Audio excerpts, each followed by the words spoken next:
Volver sobre el tema de Martín Insaurralde, recuerdan, el ex jefe de gabinete de la provincia de Buenos Aires, que en el yate Bandido, con su novia Sofía Clerici, fueron con las fotos que subieron, mostrando todo ese glamour, ese despilfarro obsceno, así lo tituló la prensa, ¿no? Fueron imputados. Por esto, la gran pregunta es, ¿de dónde sale todo ese dinero? Bien. Las últimas novedades, sí, a ver. las últimas novedades aparte, abonan la pregunta, ¿de dónde sale el dinero? Allanaron la casa de Sofía Clerici y la policía incautó casi $600.000, 2 millones de pesos argentinos, objetos de valor que usted dirá, un auto, no, cosas que usted va a ver en las películas, 7 carteras Louis Vuitton, pulseras, brazaletes, anillos, aros, cadenas, gargantillas, celulares, marca de la manzanita, la computadora de la manzanita, los iPads de la manzanita, el iPod de la manzanita. ¿Y acciones de la manzanita? Todo. No dije la marca, como otra coreana que hay también. Relojes, pasaportes vencidos, pasaportes vigentes, planillas de registro de visitas, otros elementos de interés. Y además, 2 millones de pesos uruguayos. ¡Opa! Sí. En las últimas horas además se supo que también el juez investiga la causa, hablamos de Ernesto Kreplak, pidió información a España, Estados Unidos y Uruguay en el marco de una causa de lavado de dinero en el que el foco está puesto en Insaurralde, en Clerici y también en Jessica Sirio, la ex esposa del político. ¿Qué tiene que ver Uruguay en todo esto? Bueno, según los trascendidos periodísticos, Sirio le habría pedido a Insaurralde unos 50 millones de dólares para acordar el divorcio y finalmente habría arreglado en 20 millones. La diputada Graciela Ocaña denunció que esta transacción se habría hecho en Uruguay. En nuestro país, el Banco Central y un fiscal iniciaron una investigación para determinar si hubo un acuerdo y si esa suma existió efectivamente. La diputada aportó a la investigación una serie de fechas de viajes de Insaurralde que había hecho a Uruguay, la matrícula de los vuelos y otros datos. Bien. Vamos a recibir a nuestro invitado ahora para entender un poco de qué se trata todo esto. Hay leyes, hay reglas que cumplir, que a veces... ¿qué es la evasión? ¿Cómo se evade? ¿Cómo se evade? Quizás es más fácil de explicar de cómo se lava el dinero. Sí, claro. Pero está Gustavo Misa con nosotros, que recibimos con mucho placer. ¿Qué tal, Gustavo? ¿Cómo te va? ¿Qué tal? Muchas gracias. Gracias por venir. Y uno escucha desde hace muchos años, che, este está lavando plata, esto es un lavado de guita, esto, y nadie sabe en qué consiste o cómo en una de esas pasa por delante de nuestros ojos y no nos damos cuenta. Es verdad. Bueno, antes que nada, buenas tardes, gracias por la invitación. Gracias por partida doble porque me llevo varios datos apuntados para la dieta. Está bueno. Te me va a venir bastante bien. Sí, a ver, el lavado de activos existe desde la época colonial y tiene que ver con el proceso que hacen los delincuentes para básicamente borrar el trazado ilícito del activo, introduciéndolo a la economía formal a través de una actividad lícita. Bien. Es decir, por ejemplo, como por ejemplo, el narco, ¿no? Que vende droga, obviamente es ilegal y son fortunas, ¿no? Que recauda de alguna manera. Él tiene que justificar de dónde es ese dinero, si es que lo quiere utilizar o no, porque si no es investigado, obviamente. Exacto. Si una persona... voy por la primera pregunta. Uno sospecha, por ejemplo, si se recibe denuncias o se ve a alguien que, por ejemplo, tiene una mansión, camionetas de alta gama, y uno sabe que, por ejemplo, el trabajo no le da ni para comprar un autito, ¿se investiga por eso? ¿Ya se investiga? Sí, a ver, capaz que hay que explicar un poquito cómo funciona el sistema antilavado para llegar a esa última parte. El sistema antilavado en Uruguay y a nivel mundial funciona a través de 3 subsistemas. Bien. Está el sistema de prevención, que ahí lo que se hace es la ley pone a cargo determinados sujetos obligados que se llaman, que son financieros y no financieros, que básicamente lo que tienen que hacer es toda la tarea de prevención, ¿no? Por ejemplo, sujetos obligados financieros, tenemos a los bancos, las casas de cambio. a los no financieros, escribanos, inmobiliarias, contadores, rematadores, organizaciones sin fines de lucro, zona franca, que básicamente lo que tienen que hacer es la debida diligencia del cliente, ¿no? Cuando viene, por ejemplo, supongamos en el caso de un escribano, un cliente que quiere comprar una propiedad inmueble, el escribano lo que le va a pedir, si se dan determinados requisitos, es, entre otras cuestiones, datos personales, datos del cónyuge, etcétera, y le va a pedir el origen de los fondos, es decir, de dónde saca ese dinero que va a utilizar para esa operación inmobiliaria.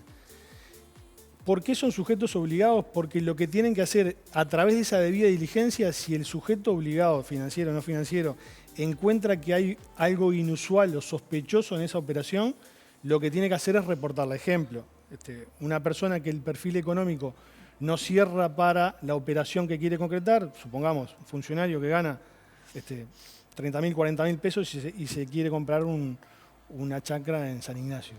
Es evidente que ahí hay, por lo menos a priori, el perfil no cierra. Está bien, puede haber otra explicación, ¿no? Pero a priori no cierra. Ahora, pero yo mirá lo que te voy a preguntar. Ponele, una persona de 45 años, 50, que tiene un sueldo de 60.000 pesos. No es un mal sueldo, pero tampoco es una fortuna. Y un día va y quiere comprar, vengo a comprar el apartamento, ¿cuánto vale? $200.000. Te lo compro. Y aparece con la plata, ¿no? Entonces le van a preguntar, ¿verdad? Y si esa persona dice, estuve 30 años ahorrando y guardando la plata en el ropero. Bueno, ese es uno de los grandes, los grandes temas que tienen los sujetos obligados justamente es el origen del dinero, porque pueden haber diferentes explicaciones que sean razonables. Por ejemplo, lo estuve ahorrando, falleció mi padre, mi madre y heredó determinada cantidad de dinero. No, está bien, pero si fallece mi padre, yo tengo un certificado de función y tengo una prueba de que murió, de que tenía dinero. Digo, pero en el caso que yo te planteo... No. Sí, es un caso que se da muy seguido. Y a ver, lo que tiene que hacer lo que se le pide al sujeto obligado que haga es analizar la operación. Bien. En este caso podría ser perfectamente que a lo largo de toda su vida haya ahorrado. Ahí lo que se le puede pedir son determinados estados de cuenta como para probar que ese dinero existió a lo largo del tiempo. Seguro, porque si por mes gastaba lo que ganaba... O se apareció en la cuenta en el último... ahorrar. Dice, yo qué sé, lo ahorré en los últimos 20 años y resulta que en el estado de cuenta de 2 años para atrás no estaba ese dinero. Perfecto. Y apareció en el último tiempo. Entonces, a través de ese análisis de la operación, lo que el sujeto obligado hace es, si le cierra la explicación, si le cierra la documentación que su cliente le trae, ahí va a seguir adelante con la operación como si nada. Si tiene dudas, olfatea que hay algo extraño, que hay algo que no cierra, que el perfil no es adecuado, que quizás, más allá de que el relato no es sostenible, porque quizás no tuvo trabajo dentro de los últimos 30 años que acredite que realmente, con la historia laboral, que realmente tuvo ingresos durante todo ese periodo, ahí lo que tiene que hacer es hacer el reporte de operación sospechosa, ¿no? Eso es donde arranca el segundo subsistema, que es el de detección. ¿A ustedes? No, al Banco Central. ¿Al Banco Central? A la Unidad de Información y Análisis Financiera del Banco Central, la UIAF. Bien. Ahí lo que se hace es, todos los obligados financieros y no financieros reportan esa operación a la UIAF y la UIAF lo que hace es la tarea de inteligencia financiera. Básicamente analiza el perfil crediticio, el perfil de ingresos, cómo se movió esa persona en los últimos tiempos y si ve que hay alguna posibilidad de que haya algún lavado de activos o algún delito precedente, ahí lo que hace es la denuncia en la Fiscalía y ahí arranca el tercer subsistema, que es el de represión. Ahí interviene la Fiscalía y el Poder Judicial. Se hace la investigación económico-financiera y ahí si se llega a la conclusión de que hay un delito, el fiscal actúa, pide la eventual imputación, condena y sigue el sistema, digamos, ya acusatorio, el sistema penal. Lo que uno piensa, yo pienso en este momento es que si se llega a esa instancia, se realizaron un montón de delitos antes. Sí. Porque, por ejemplo, puede haber sido entrada de dinero ilegal de otro país. ¿Hasta cuánto puede entrar una persona acá al Uruguay? En realidad, Uruguay no tiene tipificado el tráfico de divisas, ¿no? No es un delito. ¿Uno puede entrar con la cantidad de dinero que quiera? Igual, más allá de eso, lo que se puede ingresar digamos, sin justificación son hasta $10.000. Bien. Luego de ahí uno lo tiene que declarar. Plata viva encima. Yo traigo más, ahí tengo que 10.000. declararlo, exacto. Dinero o activos por más de $10.000. Pero lo declaro, si yo traigo 20.000, sí, tengo que declarar y pagar impuestos sobre esos 20.000. No, en principio declararlo. No. Ah. En principio declararlo. Si traigo, obviamente hay otras cosas, si traigo bienes, mercaderías desde afuera, sí, obviamente ahí hay otras cuestiones impositivas. Perfecto. Pero en principio lo que es el ingreso de dinero es hasta $10.000. ¿Cómo se lava el dinero? El famoso lavado de activos. Bueno, a ver, el lavado de activos debe ser... ¿Cómo se transforma dinero ilegal en legal? Junto con las formas de transportar drogas deben ir cabeza a cabeza con las actividades con más ingenio por parte de los delincuentes. Se lava, hay más de 50, 60 tipologías. Se lava a través de, por ejemplo, una de ellas, la más utilizada, es lo que se llama el pitufeo, es decir, ingresar a través de una red criminal, ingresar al sistema financiero o a la economía formal diferentes depósitos en diferentes cuentas bancarias a lo largo del tiempo. Es decir, yo tengo una red de 50, 60 personas y lo que hago es distribuyo ese dinero entre esas personas y cada uno va depositando en un banco hasta donde puede saltar la alarma y va depositando en su cuenta y después todo eso se junta en el ideólogo, en el criminal. Uh-huh. Después, a través de empresas fachadas, esto como hacía la mafia en Estados Unidos en la época de Al Capone, poner una actividad que en principio es lícita, lo hacían a través de pizzerías, por ejemplo, o lavanderías, que es de donde surge el lavado de activos, surge de ahí, de Al Capone, que generaron ciertas actividades de lavandería que le permitía ingresar dinero de baja denominación, porque ese es otro de los temas. El narcotráfico junta muchísimo dinero de baja denominación, ¿no? 100, 200, 300 pesos, que después cuando lo juntan al final del mes o de la jornada resulta un volumen interesante de dinero. Ahora, pero hay una sobrefacturación. Bueno, esa es otra tipología también. Pero no, lo del lavadero. Sí. Porque... Sí o no, capaz que ni siquiera presta un servicio y lo que aparece es como una empresa que funciona, pero no tiene actividad funciona. Y el dinero que le inyecta al sistema financiero, que parecería ser producto de su actividad, en realidad no lo es. Por eso también se genera cierta, en el lavado de activos, además de que tiene una consecuencia en la seguridad pública, porque cuando hay lavado de activos quiere decir que hay crimen organizado, y cuando hay crimen organizado quiere decir que hay empresas que se dedican a la actividad delictiva y no solo, un cártel de drogas no solo tiene el tráfico de estupefacientes, sino que tiene una red que se dedica a la trata de personas, al sicariato, al contrabando, o sea, son empresas que se dedican a la actividad delictiva. Entonces, cuando el sistema o la jurisdicción es permeable al lavado de activos, es decir, es favorable al lavado de activos, lo que hace es que la organización criminal organizada se instale. Entonces eso genera, en primer lugar, un tema de seguridad pública, ¿no? Que es lo que estamos viendo en el país, esto de los ajustes de cuenta, que haya mayor presencia de delincuencia de menor escala. Y después trae una consecuencia en la economía, ¿no? Se generan burbujas o se generan movimientos financieros que no son reales. Empresas que no les interesa competir porque van a pérdida, porque en definitiva lo que les interesa es blanquear su actividad delictiva a través de esa actividad que no es comercial, es una fachada. Hoy decía Mariano que ¿por qué es mejor una lavandería? Un kiosco, ¿no? Bueno, por eso que decía Gustavo, ¿no? Monedas, ponerle que acá los billetes de Hacienda 20 termina siendo un volumen de dinero y ahí pasa desapercibido. El pitufeo es depositar 5.000 pesos, que muchos depositen 10.000 pesos. Exacto. Ponele, ¿no? O en compra de inmuebles, que varios compren determinados inmuebles de bajo precio.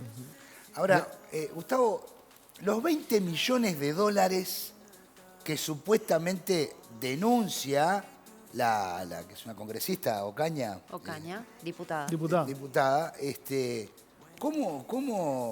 ¿por qué se le ocurre que puede pasar por acá, siendo que el sistema está establecido para que no suceda? A ver, digamos, ese trascendido de prensa de donde surge la denuncia de la diputada Ocaña, que la presentó en la Secretaría, en la Senaclaf, en realidad ya estaba ya estábamos en conocimiento de eso hace bastante más tiempo. Después se desactivó todo un poco más rápido cuando salió el tema del Yategate, que le dicen ahora en Argentina. Ahí fue que una cosa se ató con la otra. Es decir, a raíz de eso, que fue bastante ostentoso, se armó la denuncia y se presentó por todo. La realidad es que, por lo menos de los movimientos que se han hecho con Fiscalía y Banco Central, no se ha llegado a la conclusión de que ese dinero haya realmente pasado por Uruguay. Obviamente, estas investigaciones no se hacen de un día para el otro. O sea, sería muy torpe para un lavador poner esos 20 millones de dólares a su nombre y en una sola operación, porque para Uruguay es un monto importante de dinero que saltarían las alarmas. Entonces puede ser que haya entrado a través de empresas fachadas, de offshore, de empresas que tienen como accionistas otras empresas. Entonces nunca se llega al final a ver quién es el que está detrás de toda la organización, de toda la actividad supuestamente comercial. La realidad es que de las investigaciones que se han hecho por el momento no hemos tenido la certeza de que ese dinero haya pasado por Uruguay. Pero no se descarta que... Yo tengo una pregunta que no sé si es una idea que me sucede a mí o si verdaderamente pasa. Y es que cada vez que se ve una empresa o que hay alguien que de repente parece tener mucho dinero, se cree directamente que está lavando plata, ¿no? Directamente el pensamiento que creo que tenemos hoy como sociedad es, acá están lavando plata. ¿Es así? ¿O es más un poco la idiosincrasia, Ozark, la serie que habla del lavado de dinero, que nos metió eso y que ahora cada vez que vemos que hay como plata sospechosa, están lavando plata? Sí, lo que pasa es que, a ver, creo que tiene que ver mucho con que se habla muchas veces del lado activo y no se sabe qué es, ¿no? Sí, claro. Y tampoco se sabe cómo es el sistema y cómo funciona y cuántos controles hay en el país.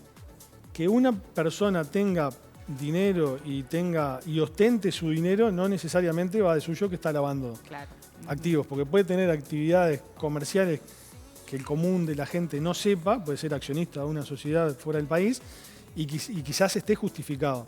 La realidad es que de la década del 80 para acá se han ajustado muchísimo los controles en cuanto a lo que es la prevención del lavado de activos.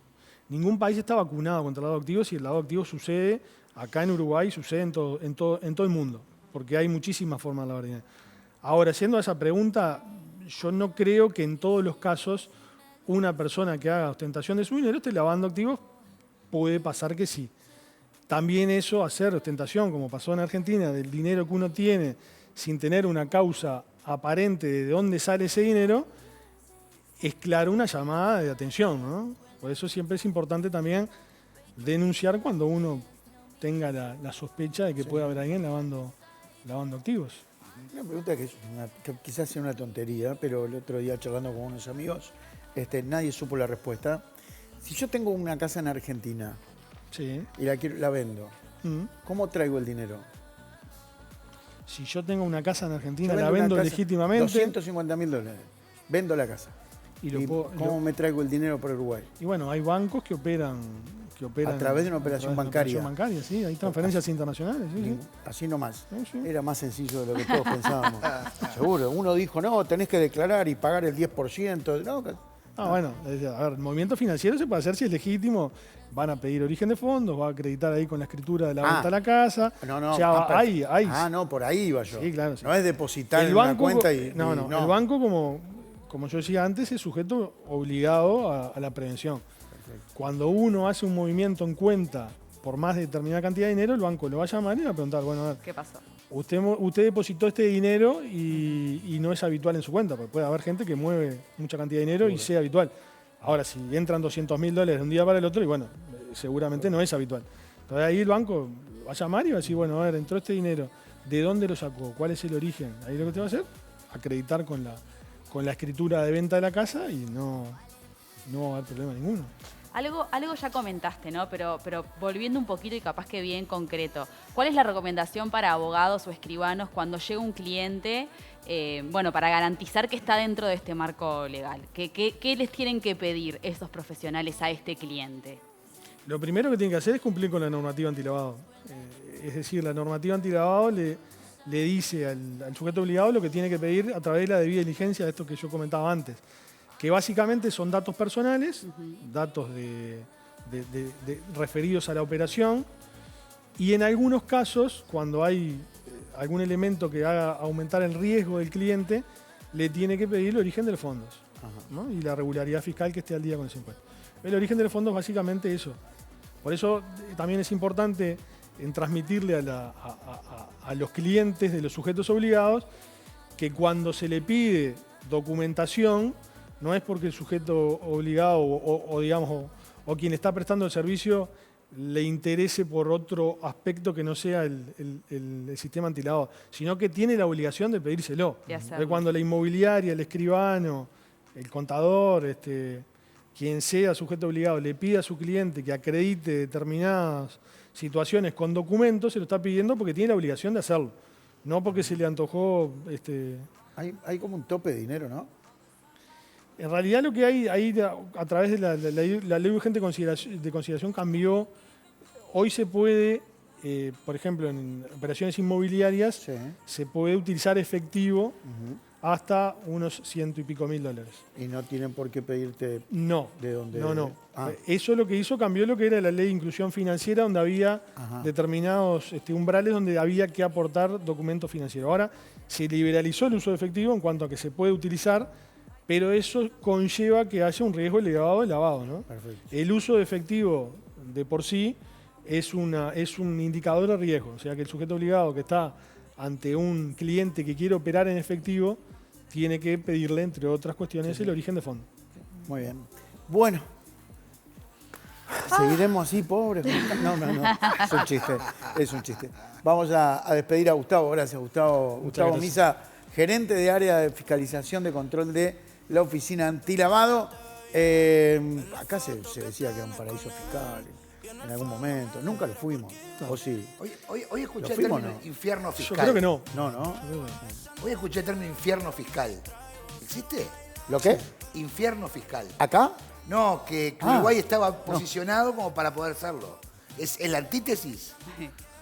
No lo había escuchado. Hoy de mañana escuché. Pero debería ser, si el paraíso es seguro, la parte sencilla, el infierno debería ser. Ahí está. De tanto control no se puede. Bueno, es que en realidad los controles en general del Grupo de Acción Financiera Internacional, que es quien controla los países donde Uruguay también tiene que rendir cuentas de lo que hace, va un poco hacia ahí, ¿no? A los controles férreos que muchas veces los sujetos obligados se quejan de que complica la operativa comercial, que enlentece, pero bueno, tiene que ver con eso, ¿no? Con controlar que los dineros, por lo menos del crimen organizado, no se cuelen en la actividad económica normal.